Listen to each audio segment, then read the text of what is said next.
அவர்களை நம்முடைய கிராம பெரியவர்கள் சாலுவையால் சன்மானிக்கின்றார்கள். அனைவரும் கரங்களை தட்டி உற்சாகமாய்.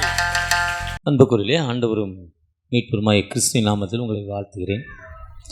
உண்மையாகவே நல்ல ஒரு வார்த்தை நமக்கு கொடுக்கப்பட்டது. அந்த அம்மா அங்கே போய் நிற்கிறாங்க. கல்லறை திறந்துருக்கு. கல்லறை திறந்து ரொம்ப சந்தோஷப்படுறாங்க. பார்க்குறாங்க. அவங்களுக்கு பயம், திகில், ஒரு சத்தம், பெரிய சத்தம், பூமியை அதிருது. பூமியை அதிரப்ப கல்லறை திறக்கப்பட்டிருக்கு. காவலர்கள் பயப்படுறாங்க, இவங்களும் பயப்படுறாங்க. அந்த பயம் ஆவி இருக்குது. உள்ளே பார்த்தா 2 தெய்வதூதர்கள் இருக்காங்க. அவங்க சொல்கிறாங்க, அவர் இங்கே இல்லை, தம் சொன்னபடியே உயிரிழந்தார். அதனால் நீங்கள் போய் சொல்லுங்கள். ஏன்னா அவர் இருக்கிறப்ப மத்திய 16ஆம் அதிகாரத்தில் சொல்கிறார், லூக்கா 9ஆம் அதிகாரத்தில் சொல்கிறாரு. இன்னும் அநேக இடத்துல நான் என்னை பிடிச்சிட்டு போவான், அடிப்பான், உதைப்பான், என்னை குத்துவான், வெட்டுவான், நான் 3ஆம் நாள் உயிரோடு எழுந்துருவேன், எனக்கு அவ்வளோ வல்லமை இருக்குன்னு சொல்கிறாரு. ஆனால் நம்ம ரிசீவ் பண்ணல. நிறைய மெசேஜ் கேட்குறோம், ஏகப்பட்டவளும் செய்தி கேட்குறோம். உங்கள் சர்ச்சு போன திங்கக்கிழமை ஆரம்பிச்சிருப்பாங்க, யாரும் அனுப்பிச்சிருப்பீங்கன்னு நினைக்கிறேன். போன திங்கக்கிழமை உங்கள் சர்ச்சில் இருந்து தான் தெரியல அந்த 7 வார்த்தைகளை பற்றி. திங்கள், செவ்வாய், புதன், வியாழன், வெள்ளி, சனி, நேற்று இன்னைக்கு 2 சர்வீஸு. இப்படி ஒவ்வொரு தினம் நம்ம சர்வீஸில் கேட்டுக்கிட்டே தான் இருக்கோம். நம்ம கடவுள் யார்? உயிர் உள்ளவர். நம்ம விண்ணப்பத்தை கேட்கிறவர், நமக்கு விடுதலை கொடுக்கிறவர், ஆசீர்வதிக்கிறவர். எத்தனையோ சாட்சிகளை கேட்குறோம். எத்தனையோ உயிருள்ள சாட்சிகள். இன்றைக்கி நேற்று ஒரு சகோதரர் சொன்னார், என் மகனுக்கு கேன்சரு, மரணப்படுக்க, டாக்டர் ஃபிக்ஸ் பண்ணிட்டாங்க, அவனுக்கு 50 விழுக்காடு வந்துருச்சு, அந்த கேன்சருடைய கிருமிகளுடைய எண்ணிக்கை, அதனால் பிழைக்க மாட்டான்னு சொல்லிட்டாங்க. அவன் வாமிட்டிங்லாம் பச்சை கலராக மாறிடுச்சு. நானும் என் மனைவியும் விசுவாசத்தோடு ஜெபித்தோம். போன வெள்ளிக்கிழமை, நேற்று வெள்ளிக்கிழமை சொன்னார் ஒரு சாட்சி. நாங்கள் விசுவாசத்தோடு ஜெபித்தோம். நாங்கள் ஜெபிக்கிறப்போ எங்களுக்கு ஆண்டவர் ஒரு பெரிய அற்புதம், மிரக்கல். என் மகனுக்கு விடுதலை கிடச்சி, இன்றைக்கி காலேஜ் முடித்து, எம்பிஏ முடித்து, 7th 8th படிக்கிறப்போ அந்த வியாதி முடிஞ்சு, காலேஜ் முடித்து, எம்பிஏ முடித்து, இன்றைக்கி வேலை செய்கிறான், சம்பளம் வாங்குறான், 48,000 ரூபா சம்பளம் வாங்குறான். என் மகன் செத்து போவான்னு முடிவு பண்ணாங்க, ஆனால் மகன் சாவலை. இப்படியும் எவ்வளவோ சாட்சி, உயிருள்ள சாட்சி. நம்ம சர்ச்சில் எவ்வளோ பேர் சொல்கிறாங்க, நான் ஜெபம் பண்ணேன், ஆண்டவர் எனக்கு விடுதலை கொடுத்தாரு. இருந்தாலும் சில நேரத்தில் கஷ்டம் வரப்போ என்ன நினைக்கிறோம், கடவுள் இல்லை, என்னை பார்க்கல, எனக்கு உயிரை கொடுக்கல, கடவுள் ஆசீர்வதிக்கலைன்னு சொல்லி ஒரு சில தப்பு பண்ணிக்கிட்டே இருக்கிறோம். ஒருவேளை அப்படிப்பட்ட ஆண்டவர் நம்ம ஆண்டவர் அப்படி இல்லை. அவர் உயிர் உள்ளவர். அவரை நோக்கி பார்த்த முகங்கள் வெட்கப்பட்டு போனதில்லை.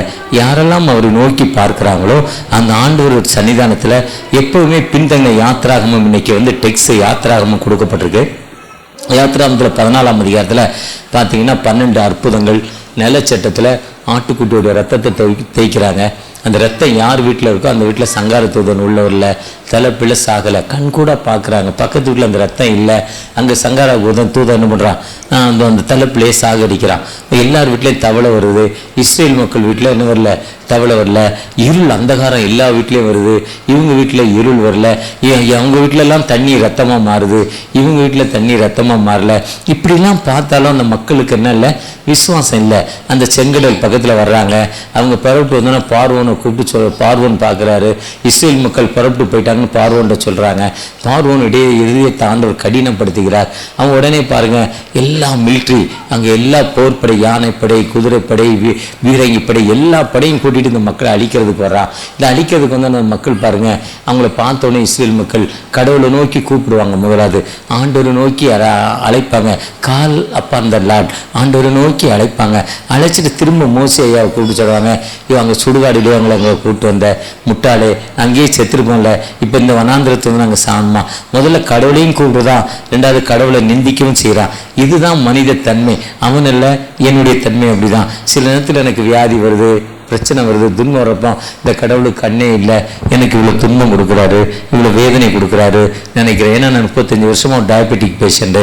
35 வருஷமாக டயபெட்டிக் பேஷண்ட். காலையில் இன்றைக்கி பார்த்திங்கன்னா நல்ல கறி குழம்பு சூப்பராக இருக்கும், சமையல்கார் வைக்கிறது, நல்ல சட்னி, சாம்பார், கேசரி, வடை, பூரி, தோசை, சமையல்கார் போடுற தோசை, ரோஸ்ட்டு, வீட்டில் போடுற தோசை இல்லை, பொங்கல் காலையில்.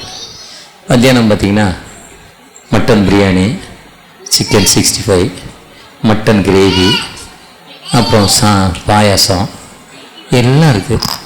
அதனால் எண்ணெயில் என்ன பண்ண முடியாது, எண்ணெயில் என்ன பண்ண முடியாது, நான் என்ன பண்ணிக்கலாம், ஆற்றுக்கலாம். அதான் மனுஷன், அதான் நான் மனுஷன். நான் என்ன பண்ணிக்கலாம், காலையில் முதல் சர்வீஸ் 3 மணிக்கு ஆரம்பித்தேன், 4 மணிக்கு ஆரம்பித்தேன். சர்வீஸில் ஒருத்தர் லட்டு கொடுக்குறாரு. இந்த எல் லட்டுன்னு ஒரு கடை, நிறைய கடை இருக்குது, எல் மார்க் லட்டு. இவன் அவர் தான் கொடுக்க போகிறாராம். முதல் சர்வீஸ் என்ன கொடுக்குறாரு, லட்டு. கொஞ்சம் சாப்பிட்டேன். அடுத்த சர்வீஸ் ஞானஸ்தான ஆராதனை வந்தேன். 3ஆவது சர்வீஸில் கேக்கு லட்டு, கேக்கும் வேறு என்னவோ கொடுத்தாங்க, மறந்துட்டேன். இதெல்லாம் நான் என்ன பண்ணலாம், பார்த்துக்கலாம். அதுக்கு மேலே சாப்பிட்டா என்ன ஆகும், எனக்கு என்ன கரெக்டாக பண்ணணும் எனக்கு மட்டும்தான் தெரியும். எனக்கு நார்மலாகவே இருக்கணும். இருந்தாலும் மீறி கொஞ்சம் கொஞ்சம் சாப்பிட்றேன். அப்போ நான் கடவுளுக்கு கண் இல்லைன்னு சொல்ல முடியுமா? சொல்ல முடியாது. கடவுள் ஒரு தீரிய நோக்கத்தோடு எனக்கு சுகர் வியாதி கொடுத்துருக்கிறார். ஒரு தீரிய நோக்கம், நல்ல நோக்கத்தோடு. ரொம்ப நாள் நான் உயிரோடு இருக்கணும்னா எனக்கு சுகர் வியாதி இருக்கணும். அதை ஏற்றுக்க முடியுமா உங்களால்? சுகர் வியாதி வந்தால் செத்து போகிறாங்களே, கண்ணு போயிடுது. நேற்று ஒரு பையன் சின்ன வயசில் செத்து போகிறான். எதுக்குன்னா சுகர் வியாதினே சொல்லலையா, 28 வயசில் சொல்லாமே இருந்தானா 1 வருஷத்துல செத்து போகிறானா. ஆனால் எனக்கு சுகர் வியாதி உயிரோடு இருப்பதற்கு இருக்குன்னு நான் சொல்கிறேன். ஏன்னா சுகர் வியாதி வரலன்னா உட்கார்ந்த இடத்துல இருந்து 1 கிலோ ஸ்வீட் சாப்பிடுவேன், 3 தட்டு பிரியாணி சாப்பிடுவேன், காலையில் மட்டன் சிக்கன் சாப்பிடுவேன். வெஸ்ட் பெங்கால் போனால் 2 டப்பா ரசகுல்லா சாப்பிடுவேன். ரசகுல்லா அந்த என்எஸ்சி போஸ்டரில் ஒரு சேட்டு கடை இருக்குது, சூப்பர் ஸ்வீட் இருக்குது. உட்கார்ந்த இடத்துல 1/2 கிலோ ஸ்வீட் சாப்பிடுவேன். தூத்துக்குடிக்கு போனால் மெக்ரோனு, உட்கார்ந்த இடத்துல 1/4 கிலோ மெக்ரோன் சாப்பிடுவேன். திரும்பி போனால் இருட்டு கடை அல்வா, கோயில்பட்டி போனால் கடலை மிட்டாய், சாத்தூர் போனால் சேவு, அந்த திருவையார் தஞ்சாவூருக்கு போனால் திருவையார், அங்கே ஒரு அல்வா இருக்குது, சூப்பர் வித்தியாசமான அல்வா. அந்த அல்வா பேரை மறந்துட்டேன். இதெல்லாம் சாப்பிட்டா என்ன ஆகும், கொலஸ்ட்ரால் கூடி ஹார்ட் அட்டாக் வந்து செத்து போயிடுவேன்.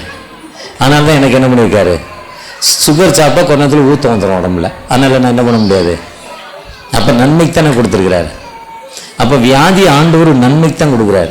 என் கருத்து அதான், நன்மைக்கு தான். நம்ம நீங்கள் கேளுங்க, ஆண்டவர் என்ன சொல்கிறார். இது எப்படி நான் தெரிஞ்சுக்கிட்டேன்னா, என் கூட ஒரு பாஸ்டர் இருக்கார் மேத்யூஸ்னு, எனக்கு பைபிள் டிக்ஷனரி. அவரும் நானும் அடிக்கடி போவோம், வெளியே அடிக்கடி போவோம். நான் அடிக்கடி முன்னால் டீ சாப்பிடுவேன். அடிக்கடி சாப்பிட முன்னால் டீ இப்போ சாப்பிட்றதில்ல. டீ சாப்பிட்றவங்க கேக்கு பிஸ்கட்டு நொறுக்கு தீவனங்கள் சாப்பிடுவேன். கொஞ்சம் ஸ்வீட் ஐட்டத்தை நான் அவாய்ட் பண்ணுவேன். அவர் சொல்லுவார், ஜெபம் பண்ணிட்டு சாப்பிடுங்க, ஒன்றும் பண்ணாது. என்ன சொல்லுவார், ஜெபம் பண்ணிட்டு, விசுவாசனுடைய ஜெபம் பிணியாளியை ரட்சிக்கும். விசுவாசனுடைய ஜெபம் பிணியாளியை ரட்சிக்கணும். ஜெபம் பண்ணிட்டு சாப்பிடுவோம், நீ ஒன்றும் பண்ணாதுன்னு சொல்லுவார். நானும் ஒரு நாள் வீட்டில் வாக்கிங் போகிறப்போ ஜெபம் பண்ணேன். இந்த பாஸ்ட் இப்படி சொல்கிறாரு, ஜெபம் பண்ணிட்டு சாப்பிட சொல்கிறாரு, சாப்பிடவா வேண்டாமா? கடவுள்கிட்ட கேட்டேன். ஆண்டவர் சொன்னார், நீ ஒரு சாப்பாட்டு பெரிய உட்கார்ந்த இடத்துல இவ்வளோ சாப்பிட்ற ஆள், இன்னும் உனக்கு சுகர் வந்திருக்கு, அதனால் நீ ஜெபம் பண்ணாத, சாப்பிடாத, உனக்கு ஒத்து வராதுன்ட்ட. இதுதான் உண்மை. கடவுள் எப்போவுமே ஒரு உயிருள்ள ஆண்டவர். நம்ம ஆண்டவர் மரித்தேன் சதா காலமும் உயிரோடு இருக்கிற நீங்கள் மரித்தோரத்தில் தேடுகிறது என்ன? சொன்னபடியே யோபு சொல்றாரு 25ல், என் மீட்பர் உயிரோடு இருக்கிறார். அவர் அசைவாடும் ஆண்டவர். அநேக ஆவிகள் இந்த உலகத்தில் உண்டு. கர்த்தருடைய ஆவி எங்கேயோ அங்க விடுதலை உண்டு. கர்த்தருடைய ஆவி எனக்கு இருப்பதில் எனக்கு என்ன இருக்கு, ஆண்டவர் விடுதலை கொடுத்திருக்கிறார். ஒருவேளை இன்னைக்கு நான் கேட்பேன், இன்னைக்கு அவர் தரமாட்டாரு. தரலன்னா அதுக்கு ஒரு காரணம் இருக்கு. அந்த என்ன காரணம் எனக்கு தெரியாது. அதை ஒரு நாள் கொடுக்குற அன்னைக்கு சொல்லுவாரு, இதுதான் நீ அன்னைக்கு கேட்ட, நான் உனக்கு தரலன்னு சொல்லுவாரு. அதுதான் ஜீவனுள்ள ஆண்டவர். நம்ம உங்களுக்கும் அதுதான் ஆண்டவர்னா வந்து நேரு நின்று. இப்ப இந்த பாஸ்ட் ஃபோன் பண்ணி, ஐயா நீங்க எங்க சர்ச்சுக்கு வாங்க, ஒரு பையன் அனுப்புற, ஒரு தம்பி வந்தாரு, கூட நின்று அந்த தம்பி தான் தோத்திரையா, நீங்க தான் சவுந்தர பாண்டியனா கூட்டிட்டு வந்தாரு. இப்படிலாம் கடவுள் வந்து கூட்டிட்டு வரான்னு சொல்ல மாட்டேன். நமக்கு உணர்ச்சிகளை சிந்தனைகளை கொடுக்கிறார் பாருங்க. உன் உள்மன உன்னோடு பேசுகிறார் காந்தியடிகள். காந்தியடிகள் சொல்றாரு, அவர் பிராமண குடும்பத்தை சேர்ந்தவர். அவர் லண்டனுக்கு பாரிஸ்லா பட்டம் படிக்க போறப்ப அவங்க அம்மா சொன்னாங்க, லண்டன்ல போய் கறி மீன் சாப்பிடாதரான்னாங்க. அங்க போய் முழு கோழி அப்படியே தண்ணியில முக்கி கொடுப்பாங்க, வெந்நில அப்படியே அவிஞ்சிரும். அதை சாப்பிட்டா அந்த அவிஞ்ச பீஸ் பீஸாக எடுத்து சாப்பிட்டா அவ்வளோ டேஸ்ட்டாக இருக்கும். அதை சாப்பிட்டாராம் ஒரு வாரம். ஒரு நாள் வயிற்று வலி வந்துருச்சான். எதுக்கு வயிறு வலி வந்ததுன்னு கேட்டாராம். அப்போ தான் வயிற்றுக்குள்ளேருந்து கோழி கொக்கரக்கோன்னு கோழி கூவிச்சான் வயிற்றுக்குள்ளேருந்து. அந்த கூவுன்னு அவங்க அம்மா சொன்னது ஞாபகம் வந்து தான், கோழி சாப்பிடாதான்னு உனக்கு சொன்னல, நீ சாப்பிட்ட, அதனால உனக்கு என்ன வந்தது. இதுதான் கடவுள் பேசுவார். எங்கே நம்ம கஷ்டப்படுறோமோ போகிறோம், ரயில்வே கேட் மூடிடுச்சு, பஸ்ஸு போயிடுச்சு, ட்ரெயின் போயிடுச்சு, ஃப்ளைட் போயிடுச்சு, இல்லை உட்கார சீட் இல்லை, இல்லை வெயிட்டிங் லிஸ்ட் கன்ஃபார்ம் ஆகலை, இல்லை ஆர்இசி கிளியர் ஆகலை, ஏதோ ஒரு தகராறு. அதில் ஒரு காரணம் இருக்குது, அதுலேயும் காரணம் இருக்குது. எனக்கு கொடுக்கணுன்னா ஒருத்தனை சாங்கடிச்சு கூட கொண்டாந்து கொடுத்துருவார். நான் தான் அதை அனுபவிக்கணும்னு நினச்சா ஒருத்தனை சாங்கடிச்சு கூட, நான் போகக்கூடாதுன்னா ஒரு ஆள் சாகடிச்சிருவார். இதெல்லாம் வாழ்க்கையில் நான் அனுபவமாக கற்றுக்கொண்ட பாடங்கள். ஆண்டவர் எப்பொழுதுமே நம்மோடு அசைவாடி கொண்டிருக்கிற ஆண்டவர், பேசி கொண்டிருக்கிற ஆண்டவர். அவரை இப்போ நோக்கி பார்த்த கவலைப்பட வேண்டாம். அந்த அற்புதம் பெற்ற மேலான மரியாள் கவலைப்படுறாங்க. ஐயோ, என் ஆண்டவர் உயிரோடு இல்லையே, என் ஆண்டவர் செத்து போனாரே, செத்து போன ஆண்டவரை நான் பார்க்கணுமே, நான் பார்க்க போகிற கல்லை யார் தள்ளுவா, யார் புரட்டி தள்ளுவா, என் கல்லை யார் பார்ப்பா, நான் எப்படி போவேன்னு அவஸ்தைப்படுறாங்க அந்த அம்மா. ஆனால் அந்த அம்மா கர்த்தர் மேல் அழகா சொல்றாங்க, சங்கீதம் 55:22, கர்த்தர் மேல் பாரத்தை. மத்தேயு 11:28 சொல்லுது, வருத்தப்பட்டு பாரம் சுமக்கிறவர்களே. 1 பேதுரு 5:7 சொல்லுது, அவர் உங்களை விசாரிக்கிறவனுடையால் உங்கள் கவலையெல்லாம் யார் மேல வச்சிருக்கீங்க, அவர் மேல வச்சிருங்கன்னு சொல்றார். பிலிப்பியர்ல சொல்றப்போ, நீங்கள் ஒன்றுக்கும் கவலைப்படாமல் தோத்திரத்தோடு ஜெபத்தோடு நீங்க போய்கிட்டே இருங்க, கவலையே படாத. You to not worry அபவுட்ங்கிறார். நீ கவலையே படாத. எந்த ஊரா இருந்தாலும் உங்களை ஒரு நோக்கத்தோடு இந்த இடத்துக்கு அழைச்சிட்டு வந்திருக்கிறார். அழைத்த ஆண்டவர் உண்மையுள்ளவர், அழைக்கிறவர் உண்மையுள்ளவர். அவர் ஒரு காலம் உங்களை கைவிட மாட்டார். உன் துக்க நாட்கள் முடிந்து போச்சுன்னு சொல்றாரு. நான் இன்று முதல் உன்னை ஆசீர்வதிப்பேன்னு சொல்றார். இஸ்ரவேலை ஆசீர்வதிப்பது எனக்கு பிரியங்கிறாரு. நம்ம கவலைப்பட வேண்டாம். அந்த மரியாதை மாதிரி கவலைப்பட வேண்டாம். கவலைப்படாம தகப்பனே, ஆண்டவருடைய சன்னிதானத்துல அதே மரியாள், கவலைப்பட்ட மரியாள், யோவான் 20ஆம் அதிகாரத்துல அந்த அம்மா கவலைப்படுது. அந்த அம்மா கவலைப்பட்டு யாரு கல்ல தள்ளுவாங்கன்னு ஒரு கவலை. இதுல திடீர்னு பெரிய சத்தம், தேவதூதர்கள், பூமி அதிர்ந்துச்சு. இதுல சொல்லுது இந்த ஏற்பாடு, இந்த மார்க்கு சுவிசேஷம், யோவான் நற்செய்திகள் என்ன சொல்லுதுன்னா, அந்த அம்மாவுக்கு போறப்போ திகில். இப்போ வர்றப்ப எனக்கு ஒரு பயம், உங்கள் சர்ச்சுக்கு எப்படி வருவேன்னு. நான் எல்லாத்தையும் கேட்கறது, தம்பி யாரையாவது அனுப்புங்க, நான் வந்துடுறேன்னு. அவரை திடீர்னு இந்த சந்துக்குள் அவர் இல்லைன்னா எங்களால் வர முடியாது. அதே மாதிரி ஒரு பயம் அந்த அம்மாவுக்கு, யார் கல்லை தள்ளுவா. தூரமாக பார்க்குது, கல் தள்ளியாச்சு. பூமி சத்தலாம் இல்லை, யோவானில் சத்தலாம் போட்டதா சொல்லலை. அந்த அம்மா கவலை என்ன, கல் தள்ளணும், தள்ளியாச்சு. எது கவலை? அடுத்த கவலை அந்த அம்மாவுக்கு என்ன வந்துருச்சு, திறந்ததுனே என்ன தூக்கிட்டு போயிட்டான் அவரை.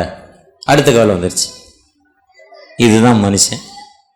நாயை கண்டா கல்லை காணும், கல்லை கண்டா நரி போய் கழுதை வந்துச்சு, கழுதை போய் நரி வந்துச்சு. ஒரு சின்ன பிள்ளை விளையாட்டு விளையாடும். அந்த விளையாட்டு இப்பெல்லாம் விளையாட மாட்டாங்க சின்ன பிள்ளைங்க. என்னைக்கு செல்லு வந்துச்சோ இந்த பழங்கால விளையாட்டெல்லாம் மறந்து போச்சு பிள்ளைகளுக்கு. இதெல்லாம் யூனிட்டி, பிள்ளைகள் ஒற்றுமையாக விளையாடுற விளையாட்டு. இன்றைக்கி அப்படி இல்லை. 2 மாத பிள்ளைக்கு செல்லை கொடுத்துட்றோம். 2 மாத பிள்ளைக்கு அந்த அதை மாதிரியே தலையாட்டுற பொம்மை. அது பாருங்கள், 6 மாதத்தில் அந்த செல்லு அந்த பிள்ளை ஆப்ரேட் பண்ணுது. எனக்கு தெரியாது. எங்கள் வீட்டில் என் மகனுடைய மகள், 3ஆவது மகனுடைய மகள், எனக்கு 5ஆவது பேத்தியவா.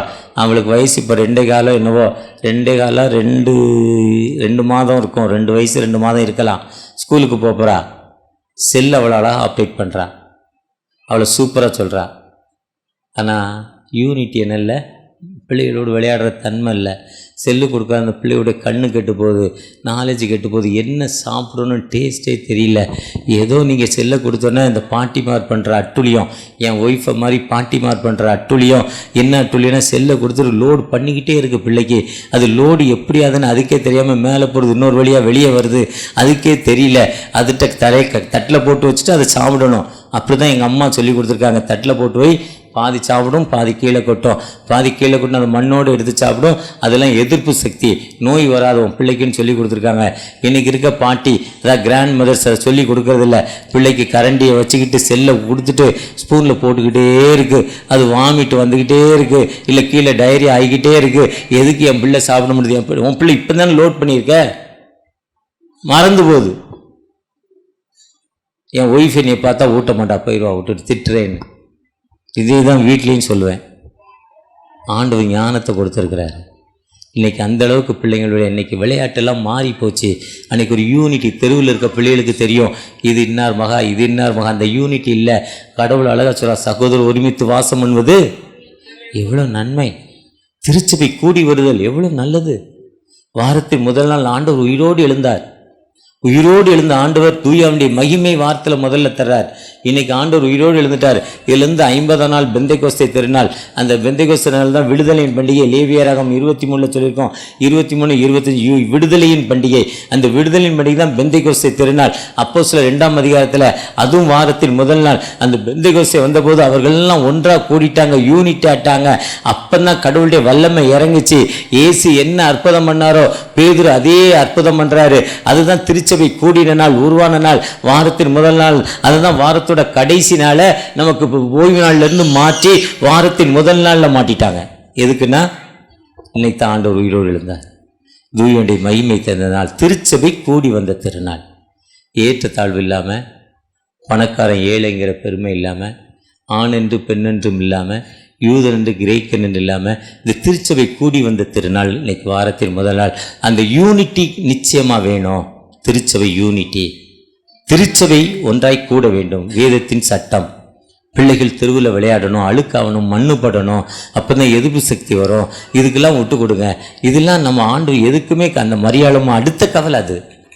அந்தாலும் யாரோ தூக்கிட்டு போயிட்டாங்கன்னு அங்கே போய் நின்று அழுகுது. போய் பேதுரையாட்ட யோவானாயிட்ட சொல்லுது, ஐயா வாங்க, இயேசுவை காணலை, பாடியை தூக்கிட்டு போயிட்டான். இயேசுனா உயிருள்ள இயேசு இல்லை, செத்து போன இயேசு தூக்கிட்டு போயிட்டான், வா. அவங்களும் வர்றாங்க. வந்தாங்க, உள்ளே பார்த்தாங்க, இயேசு என்ன இல்லை.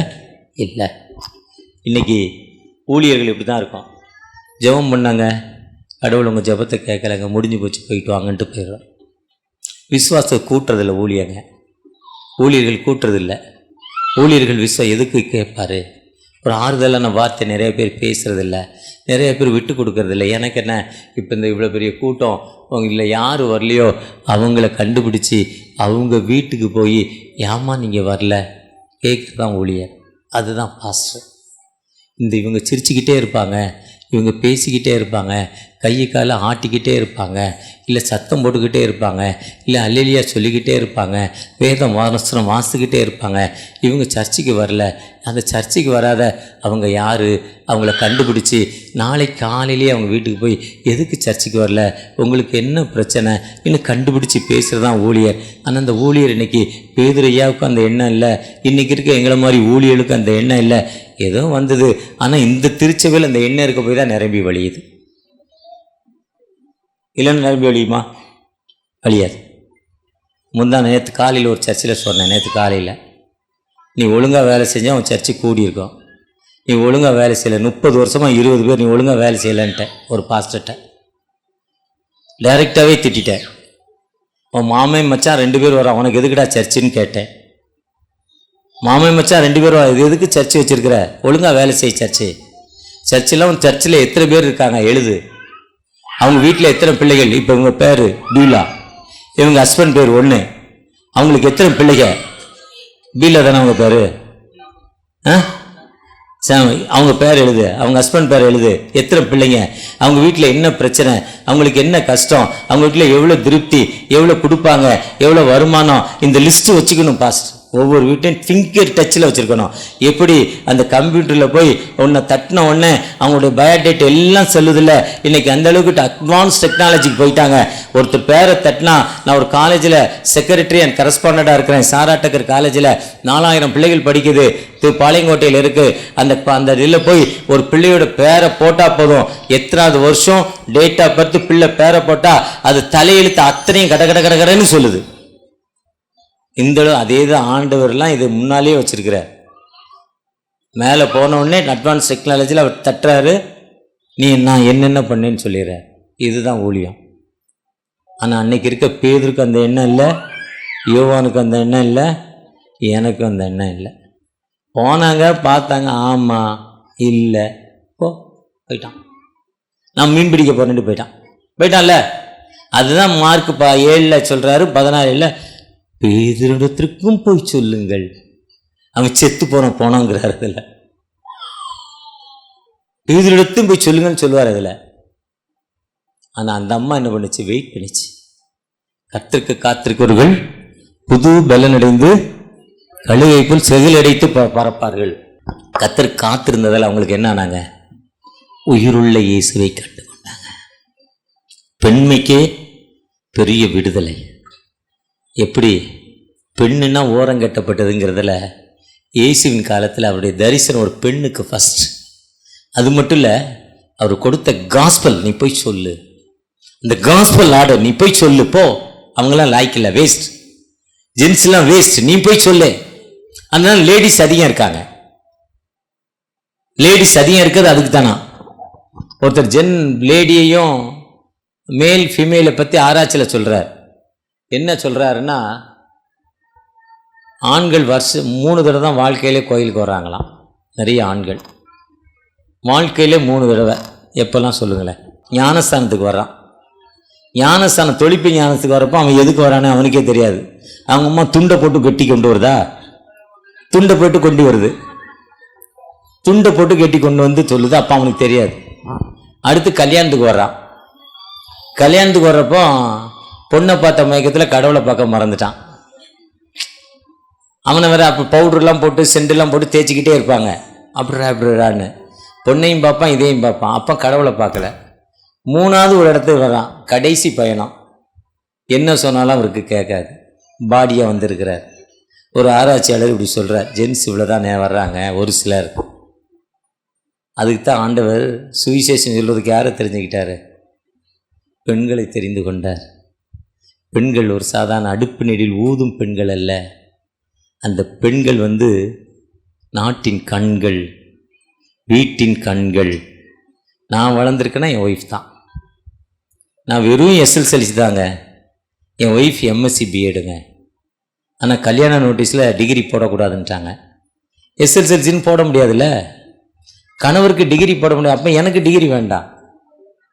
அன்னைக்கு ஆரம்பித்த, என்னைக்கு மனம் பேசி ஃபிக்ஸ் பண்ணாங்களோ அன்னைக்கு அவங்க வாழ்க்கையை வெறுக்க ஆரம்பித்தாங்க. இதுவரை இன்னைக்கு கூட காலையில் 3 மணி சர்வீஸ் என்னை எழுப்பி கூப்பிட்டு போகிறாங்க. கடைசி நேரத்தில் திட்டிக்கிட்டேன். எதுக்கோ டக்குன்னு திட்டிட்டேன். ஏதோ சொன்னாங்க, டக்குன்னு கோவம் வந்துடுச்சு. அவங்க ஒரு மாதிரி ஆயிட்டாங்க. ஆனால் அந்த கூட்டத்தில் கணவனை ஒன்றுமே சொல்ல. ஆனால் என் மனம் பேசிச்சு. பார்த்தியா அவங்க ஒய்ஃப் எப்படி இருக்கா? முட்டாள்னாரு கடவுள். என்னைய உண்மையிலே முட்டாள்னாரு. அந்த மெசேஜில் சொல்லிட்டு வந்தேன். அந்த பெண் பொய் சொல்லுங்க, நம்ம சொல்கிற மக்களாய் காணப்படுகிறோமா? ஒரு திருச்சபையில் ஐயா மாதிரி நல்ல ஐஃபை. நான் அங்கி போடுவாருன்னா அங்கி போட்டு வந்தேன். இடத்துக்கு தகுந்த வேஷம் போட்டுக்குவேன். ஏஜி சர்ச் போனால் கருப்பு பேண்ட் வெள்ளை சட்டை போடுவேன்.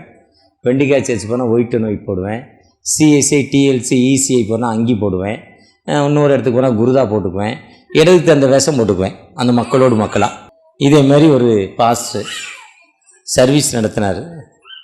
நடத்தி மெசேஜ் டைம் வந்தது. சேவிங் ரேசர் எடுத்தார், சிஸ்ஸர் எடுத்தார். அந்த தாடியை ட்ரிம் பண்ணார், முடியை ட்ரிம் பண்ணார், இப்படி தேய்ச்சார், பவுட்ரு போட்டார்.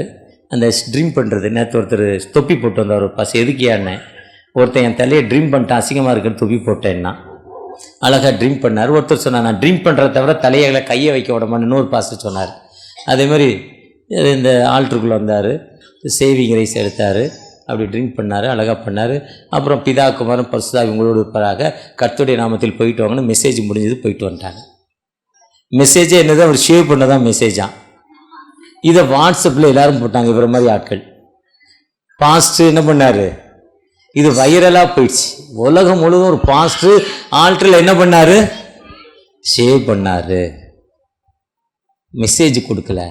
பாட்டு பாடினார், ஒர்க்ஷிப் பண்ணார், வசனம் வசித்தார், மாறி மாறி சங்கீதம் வசித்தார், சங்கீதம் 95 மாறி மாறி வசித்தார், தெலுங்கில் வசித்தார், தமிழில் வசித்தார். மார்க் 16ஆம் அதிகாரத்தை ஒர்க்ஷிப் பண்ண விட்டார். 2-3 பேரை விட்டு நல்லா ஒர்க்ஷிப் பண்ணாங்க. எல்லாம் நடந்துச்சு. ஆனால் மெசேஜ் டைமில் சேவ் பண்ணி விட்டுட்டு போயிட்டார். இது வாட்ஸ்அப்பில் கிளின்னு கிழிச்சிட்டான் அவரை. அடுத்த நாள் சண்டே வந்தார். வாட்ஸ்அப்பில் எல்லோரும் போட்டவங்களுக்கெல்லாம் தேங்க்ஸ்னார். எது? சேவ் பண்ண மெசேஜை நீங்கள் போட்டிங்க, தேங்க்ஸு. ஆனால் எது போடணுமோ அதை போட மாட்டீங்கன்னார். ஒன்றுமே புரியல. அதுக்கு முந்தின வாரம் என்ன மெசேஜ் சொன்னேன் உங்களுக்கு தெரியுமான்னார். நீங்கள் சுவிசேஷ பணிக்கு போங்க, வில்லேஜ் மினிஸ்ட்ரிக்கு போங்க, கர்த்தர் வழங்குகளுக்கு இறங்கி செய்திகளை போய் சொல்லுங்கன்னு சொன்னேன். யாராவது போய் சொன்னீங்களா? இல்லை அதை மெசேஜ் வாட்ஸ்அப்பில் போட்டிங்களா? போடல. நல்ல செய்தியை போடாதீங்க, நீங்களாம் என்ன மனுஷங்கன்னு திட்டினார். ஆண்டவருடைய வேலை என்னென்னா, அந்த லேகியோன் ஆடை இல்லாதவன் இருந்தான், புத்தி தெளிந்திருந்தான், புத்தி தெளிஞ்சது, ஆடைகள் தரித்தான், இயேசுவின் பாதத்தில் இறங்கினான். இயேசு உத்தரவு கொடுக்கல, கர்த்தர் உனக்கு இறங்கி செய்திகளை போய் அறிவினார். தெப்போலியின் நாட்டில் போய் சொன்னான், நான் ஒரு கிறுக்கனாக இருந்தேன், ஆண்டவனுக்கு வாழ்வு கொடுத்தாரு. யோவான் 4ஆம் அதிகாரத்தில் ஒரு பெண் வந்தா, நான் தண்ணி எடுக்க வரக்கூடாது, ஜீவ தண்ணீர் எனக்கு தாங்கன்னு கேட்குறாங்க. அந்த அம்மா ஜீவ தண்ணீர்னா புருஷனை கூட்டிகிட்டு வாங்குறாரு. அந்த அம்மா சொல்லுது, எனக்கு புருஷன் இல்லைங்குது. ஆமாம் உனக்கு 5 புருஷன் இருக்கும்போது எந்த புருஷனை கூப்பிட்டு வருவாங்கிறாரு இயேசு. உடனே அதம்மா சொல்லுது, நீ ஈவாரிய தீர்க்கதரிசி, யுவர் ப்ராஃபிட். உடனே நம்ம குடுகுடுன்னு ஓடிச்சு ஊருக்குள்ளே. நம்ம பார்க்குற மேசியா வந்திருக்கிறாரு, என்னுடைய பாவங்கள் எல்லாம் சொல்லியிருக்கிறாரு. அந்த அம்மா போய் அறிக்கையாட்டிச்சு, நான் யாருன்னு சொல்கிறாரு, நீங்களாம் வந்து பாருங்கள். அந்த கிராமமே வந்துருச்சு. இதைத்தான் மரியாள்கிட்ட சொல்கிறார், இந்த 4 நற்செய்தி நூல்லையும் போய் சொல்லுங்கள், போய் சொல்லுங்கள், ஆண்டவர் உங்களுக்கு இறங்கி செய்தவில்லை, நீங்கள் போய் சொல்லுங்கள். அந்த சுவிசேஷ பணியை நம்ம செய்கிறப்போ, அந்த சுவிசேஷ பணியை நம்ம செய்கிறப்போ ஆண்டவர் நம்மை உயிர்த்து ஒரு உயிருள்ள ஆண்டவர். ஒருவேளை நான் இன்னைக்கு உயிரோடு இருக்கிறேன்னா அந்த சுவிசேஷ பணி தான். இன்னைக்கு இத்தனை மெசேஜுக்கு நடுவிலையும் 5 மணிக்கு ஒரு கிராமத்துக்கு போகிறேன், மீஞ்சூர் பக்கத்தில் ஒரு இண்டர் கிராமத்துக்கு போகிறேன். ஒரு 10 மினிட்ஸ் தான், இல்லை 15 மினிட்ஸ் தான், இல்லை 20 மினிட்ஸ் தான், அவ்வளோதான் எனக்கு டைம் இருக்குது. போக்குவரத்து டைம், அதுக்கு பக்கத்தில் இன்னொரு கன்வென்ஷன். ஆனால் அந்த சுவிசேஷ பணிக்கு போகிறதால ஆண்டவர் என்னை பலப்படுத்துகிறார், என்னை வாளாக்காமல் தலையாக்குகிறார், நீ கீழாகாமல் மேலாகிறாய், ஆண்டவர் என்னை உயர்த்துகிறார். அப்படிப்பட்ட ஆண்டவர் நம்மோடு கடந்து வந்திருக்கிறார். அந்த சுவிசேஷ பணியை ஆண்டவர் உங்களுக்கு இறங்கி செய்தவர்களை நீங்கள் பிறருக்கு சொல்லணும். அதுவேளை ஒரு கிராமத்தில் தான் போய் சொல்லணும்ல, உங்கள் வீட்டு பக்கத்தில் இருக்கவங்களுக்கு சொல்லுங்கள், உங்கள் கூட வேலை செய்கிறவங்களுக்கு சொல்லுங்கள், உங்கள் கூட மெட்ரோ ரயிலுக்குள்ள பிரயாணம் பண்ணுறவங்களுக்கு சொல்லுங்கள், ட்ரெயினில் வர்றவங்களுக்கு சொல்லுங்கள். அகத்தின் அழகு முகத்தில் தெரியுது, ஏதோ கவலையோடு கண்ணீரோடு வந்திருக்காங்க. அந்த கவலை நிமித்தம், அம்மா நீ எதுக்குமா கவலைப்படுறீங்க, நான் இவ்வளோ கவலையாக இருந்தேம்மா, ஆண்டவர் எனக்கு விடுதலை தந்தாருமா, உங்களுக்கு நிச்சயமாக விடுதலை தருவாருமா ஆண்டவரே. அந்த விடுதலை செய்தியை, அந்த லிபரேஷன் மெசேஜை, அந்த டெலிவரேஷன் மெசேஜை அந்த மக்களுக்கு நீங்கள் சொல்லுங்கள். அந்த மக்கள் சொல்கிறப்போ 10 பேருக்கு சொல்லுங்கள், ஒருத்தர் இந்த மெசேஜ் போய் சொல்லும். ஆண்டவர் சொல்ல வார்த்தை அனுப்பி குணமாக்கி இக்கட்டுகளிலிருந்து வாழ்வு கொடுக்கும் ஆண்டவர். எது சுவிசேஷ பணி. என் கூட ஒருத்தர் வருவார், நான் சொல்வது 30 வருஷங்களுக்கு முன்னால். செயின் ஸ்மோக்கர், கையில் ஒரு சிகரெட் பாக்கெட்டு, மேல் சட்டையில் ஒரு சிகரெட் பாக்கெட்டு, அண்டர் ட்ரௌசரில் ஒரு சிகரெட் பாக்கெட்டு, இந்த ட்ரௌசர் பாக்கெட்டில் ஒயின் பாட்டில் இருக்கும். அவர் காசில் வாங்க மாட்டார், அடுத்தவங்க நான் ஏமாற்றி தான் வாங்குவார். ஆனால் வீட்டில் படுக்கிறது கூட பாய் இல்லை, சாப்பிட்றதுக்கு தட்டு இல்லை. அன்றைக்கி அலுமினிய தட்டு தான், அது கூட அவர் வீட்டில் இல்லை, படுக்க பாய் கூட இல்லை. ஆனால் ரொம்ப திறமையானவர். சோப்பு தயார் பண்ண தெரியும், பெருங்காயம் தயார் பண்ண தெரியும், கிளீனிங் பவுடர் தயார் பண்ண தெரியும், ஊதுவத்தி தயார் பண்ண தெரியும். ரொம்ப திறமையானவர். நான் சொல்வது 35-40 வருஷங்களுக்கு முன்னால். ஆனால் அடுத்தவங்க காசை ஏமாற்றி சாப்பிடுவார், அதை பற்றி கவலைப்படவே மாட்டார். அவர் சொல்வார், டிஎஸ் ஒன் ட்ரேடு, டிஎஸ்ஆர் குறை உனக்கு சொந்தம், அதை கொடுத்தா பணம் தந்துடுறான், பணத்தில் ரிசர்வ் பேங்க் ஆஃப் இந்தியா போடுக்கு, அது எல்லாத்துக்கும் சொந்தம், நீ துட்டு கேட்கக்கூடாதுன்றவார். டிஎஸ்ஆர் குறையும் உனக்கு சொந்தம், அதை கொடுத்தா துட்டு தரான், அது எல்லாத்துக்கும் சொந்தம், நீ அந்த துட்டை கேட்கக்கூடாது. அந்த பணம் அப்படி கொள்கை உள்ளவர், ரொம்ப திறமையானவர். சோத்துக்கு வழி இல்லை. ஆனால் அவருக்கு காஸ்பல் சொல்ல ஆரம்பிக்கிறப்போ, ஆண்டவர் இப்படிலாம் இருக்காருங்க. என் கூட வருவார் பிஸ்னஸ்க்கு. நான் ஆட்டோ ஓட்டுவேன், இல்லை பைக் ஓட்டுவேன், எனக்கு பின்னால் ரைடர். அவர் ஆட்டோவில் எனக்கு ரைடர், பின்னால் உட்காந்துருப்பார், பைக்கில் பின்னால் உட்காந்துருப்பார். அவருக்கு போக போக நான் காஸ்பல் நான் இந்த மாதிரிலாம் சொல்ல தெரியாது, முடிஞ்சதை சொல்லுவேன். கொஞ்சம் கொஞ்சம் சொல்ல அந்த ஏமாத்துற பழக்கத்தை விட்டுட்டார், கடவுளை ஏற்றுக்கொண்டார், சர்ச்சுக்கு வர ஆரம்பித்தார். 80 வயசில் இறந்தார். 70 வயது வரை இருக்க வீடு இல்லை. 70 வயசுக்கு அப்புறம் சொந்த வீடு வாங்கினார். மனைவிக்கு வீடு வாங்கி கொடுத்தாரு. வீட்டில் வசதியாக ட்ரெஸ் போட ஆரம்பித்தார். சேரு கட்டிலெல்லாம் வீட்டில் வந்துச்சு. அது வரையும் வாடகை வீடு, வாடகை 2 மாதத்துக்கு வீடு காலி பண்ணிடுவார். அட்வான்ஸ் கொடுக்க முடியாது, ஒரு அட்வான்ஸ் மட்டும் கொடுத்து போவார். வாடகை கொடுக்க மாட்டார், வெட்டி விட்டுருவாங்க. இப்படியே அவருக்கு தெரிஞ்சு எத்தனையோ நூற்றுக்கணக்கான வீடுகள் மாறி இருக்கிறார், ஆயிரக்கணக்கான வீடுகள். ஆனால் அந்த சுவிசேஷ பணியின் மூலம் வாழ்க்கை தரமும் அவர் உயர்ந்துருச்சு. இறக்குறப்போ சொந்த வீட்டுக்காரு வாடகை 4000 ரூபா வர்ற மாதிரி மனைவிக்கு பண்ணிட்டார். 80 வயசில் இறக்குறப்போ உயிருள்ள ஆண்டவரை ஏற்றுக்கொண்டார். இதுதான் சுவிசேஷ பணி. போய் சொல்லுங்கள். ஆண்டவர் இன்னைக்கு நம்ம கொடுக்கப்படுற கட்டளை என்ன? போய் சொல்லுங்கள். ஆண்டவர் உங்களுக்கு இறங்கி செய்தவர்களை நீங்கள் போய் பிறருக்கு சொல்லுங்கன்னு சொல்கிறாரு. நீங்கள் பொது தெலுங்கு திருச்சபைகள் எல்லாம், இது தமிழ் திருச்சபைகள் இப்படி இல்லை. திருநெல்வேலியில் கூட இப்படி கிடையாது சர்வீஸ். திருநெல்வேலி தான் முதலாவது சவுத் இந்தியாவில் முதல் ஞானஸ்தானம், இந்தியாவிலே முதல் ஞானஸ்தானம் திருநெல்வேலி தான். அங்கே கூட இந்த பக்தி வைராக்கியம் கிடையாது. உங்கள்கிட்ட அந்த பக்தி வைராக்கியம் இருக்குது. இருந்தாலும் காஸ்பல் நீங்கள் சொல்ல ஆண்டவர் உங்களுடைய குடும்பங்களை உயர்த்து ஒரு ஜீவனில் ஆண்டவர் நம்மோடு கடந்து வந்திருக்கிறார். ஒரு விசை கூட நான் ஆண்டவரை நோக்கி பார்ப்போமா? தகப்பனே, எங்களோடு பேசியிருக்கீங்க, நன்றி தகப்பனே, எங்களை ஆசீர்வதிங்க தகப்பனே என்று மாய்க்கப்போமா?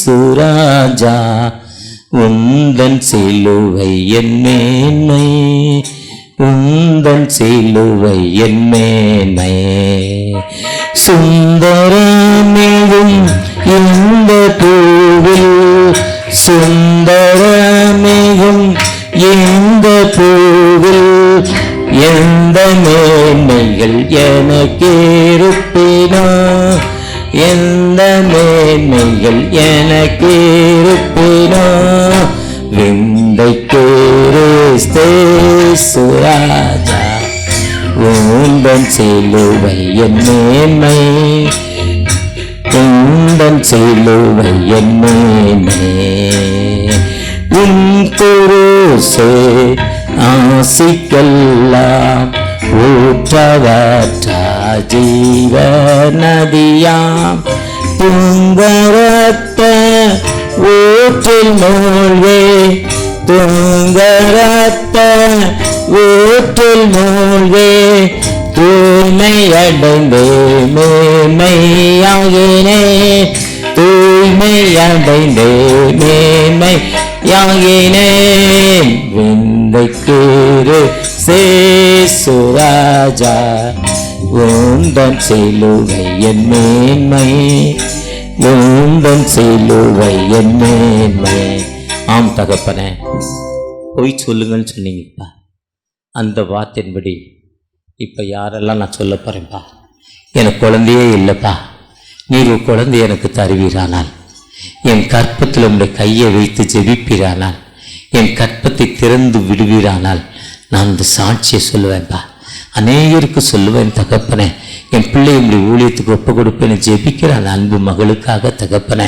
ஒரு விசை கூட திருமணம், எத்தனையோ மாப்பிள்ளை வீடு வந்தாங்கப்பா, ஆனால் கிடைக்கல, பணம் இல்லை எங்கிட்ட, ஏழ்மை, எங்கள் அப்பா ஒரு குடிகாரரு, எங்கள் அம்மாட்ட பணம் இல்லை, நாங்கள் என்ன பண்ணுவோன்னு ஜெபித்தோம். ஆனால் விசுவாசத்தோடு ஜெபித்து இந்த நான் போய் சொல்ல போகிறேன், இந்த ஊழியத்தை சொல்ல போகிறேன், எனக்கு திருமணத்தை ஏற்படுத்தி தாங்கன்னு ஜெபிக்கிற அந்த அன்பு மகளுக்கு தகப்பனே, என் சகோதரன் பலவீனப்பட்ட நிலைமையில் இருக்காங்க, என் சகோதரனுக்கு ஒரு சுகத்தை கொடுப்பீரானால் நான் போய் அந்த சாட்சி சொல்கிறேன்னு சொல்லி ஜெபிக்கிற அந்த அன்பு மகளுக்கு தகப்பனே, வயதான காலத்தில் கண்களில் பிரச்சனை, காதுகளில் பிரச்சனை தகப்பனே, விடுதலை இல்லை, எனக்கு ஒரு விடுதலை கிடைக்காதா, ஏக்கத்தோடு ஜெபிக்கிற அந்த அன்பு பிள்ளைகளுக்கு நீங்கள் மனமருங்கப்பா. உங்களுடைய பிரச்சனை வரட்டும், உங்களுடைய வழிநடத்தல் வரட்டும் தகப்பனே. ஒவ்வொருவரையும் ஆசீர்வதிங்க.